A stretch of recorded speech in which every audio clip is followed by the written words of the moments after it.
Special event because we're honoring somebody that I think is near and dear to the hearts of all of us. That's Senator Nicholas Petris. It's 37 years of public service as a legislator for the state of California. And in the state senate, he served for many years as dean as well. Very much interested not only in things that are good for the people of the state of California, but things that were good for people of Greek American background. This is the first, the kickoff, in an annual lecture series that will be sponsored in his name here at San Francisco State by the Center for Modern Greek Studies, the College of Humanities, and the College of Social and Behavioral Sciences. Every time that I have heard you give a presentation, I want you to know that I have experienced really overwhelming discoveries. And so in tribute to you this afternoon and in gratitude, I want to share just a very few lines from some of those folk whom I found through you, by way of you. First, from Yanis Ritsos and our good friend Kimon Fryer, who was the first holder of the Kazantzakis chair. These two lines seem to me to exemplify you, Senator Petris, the man who has, over these 20 years, certainly been our comrade in modern Greek studies. I believe that our first duty is peace. I believe that our first freedom is not our loneliness, but our comradeship. And then words from Yorgos Seferis, and yet we should consider how we go forward. We should consider towards what we go forward.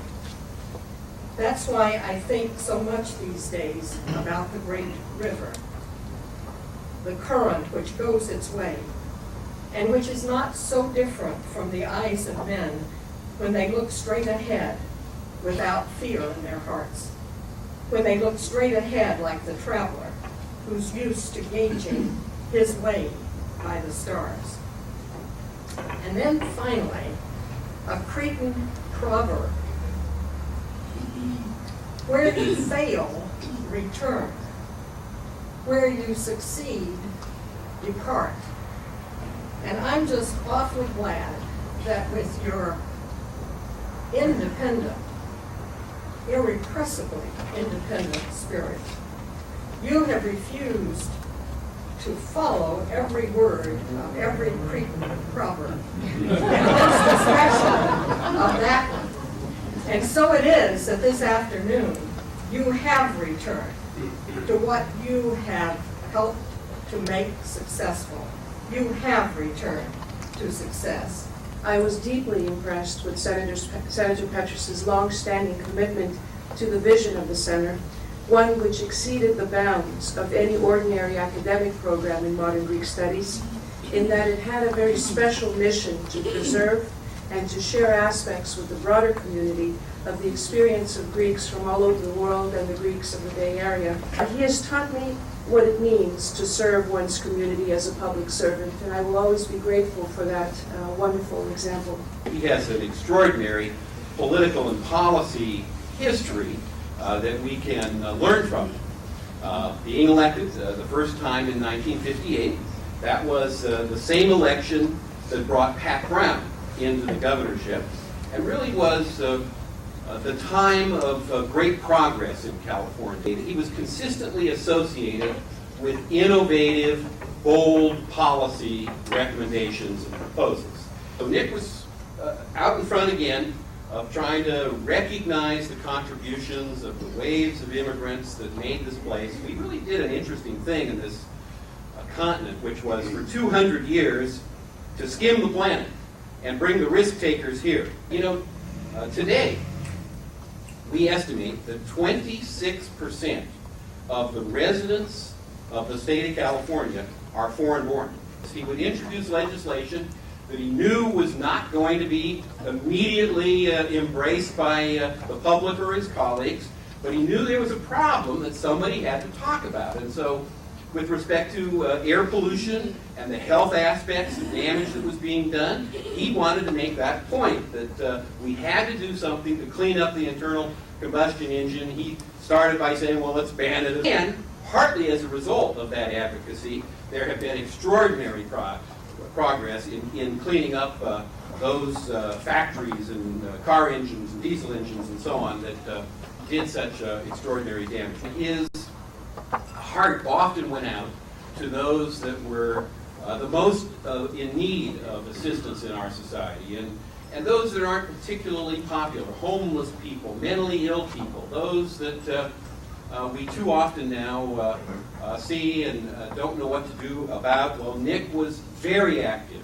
The first successful effort to mandate seatbelts in vehicles was Nick Petris. Now, he was looking at 4-year-old and younger kids, but it was the beginning of that effort. The first effort to ban tobacco smoking in public transit. Nick, year after year after year, was kind of the solitary voice that would take on the entire agriculture industry in the state of California and the chemical manufacturers and others on behalf of these workers and kids that deserved better protection than they had been getting. And just in the next 3 years, we might have as many as 50 hospitals in the state of California closed. So that center, the Petris Center, is leading the academic analysis to try to save those charitable assets, and California is a better state because of it. And there's a lot of reflection on the generation of which Nick and Al and others here were part of. And it's a tribute that's an appropriate one. Like so many of those who served during that time, when he came home afterward, he didn't rest. He didn't say, well, I sacrificed as a kid. I sacrificed as a young man. They started to pull their lives together. These were the great builders of modern times. What extraordinary people. And Nick, to me, and Al and the others just sort of symbolized this extraordinary generation. There hasn't been one like it since. I hope someday we'll listen to the lessons and the message of that generation and reinvigorate doctrines of public duty. Meanwhile, it's appropriate that we say thank you, we salute you, we honor you, you are part of and an example of the best, finest, greatest generation in human history. Nick Petris, love you. You are the most highly civilized legislator the state Senate has ever had. Anna has always been there for him.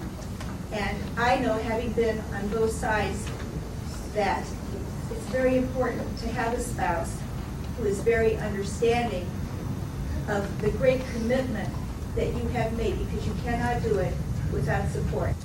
And thank you very much. I'd like to cite just a small instance of what impressed me one day when I went into Nick's office. He was in the process of sealing an envelope.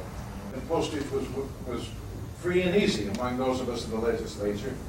But this was a personal letter he was sending out, and he used personal postage to send that letter out. That tells you a lot about the man and the character of that man. It was through your efforts. We're not there anymore. That Proposition 140 that the electorate passed out, we lost the best staff, if you know. We have a situation in the legislature that I would call the deterioration of that body. He left public office because of term limits. The Demosthenes probably gave you the credentials to allow you to enjoy the reputation that you had as being the best speaker in the Senate. The very best team, I think, today, having the recognition you're receiving for the efforts you made here in San Francisco State, I think you deserve it. And let's see one another more often. Thank you. I'm very, very grateful, not only for the words that were said, but the spirit. You could see it came from the heart. Now, I had the privilege and the honor to be the first Greek American elected to the legislature of California. That was 1958. We have never been without at least one Greek American in the legislature since. One thing about us of Greek descent, We don't hide our identity under a bushel, especially if we're in politics. If you're in politics and you're a Greek descent, everybody knows it. Because of our tradition, which is handed down, from the days of Pericles, actually, we have a strong devotion to duty when it comes to public service. And Greek history is loaded with examples. We all talk about Pericles because he's the shining star of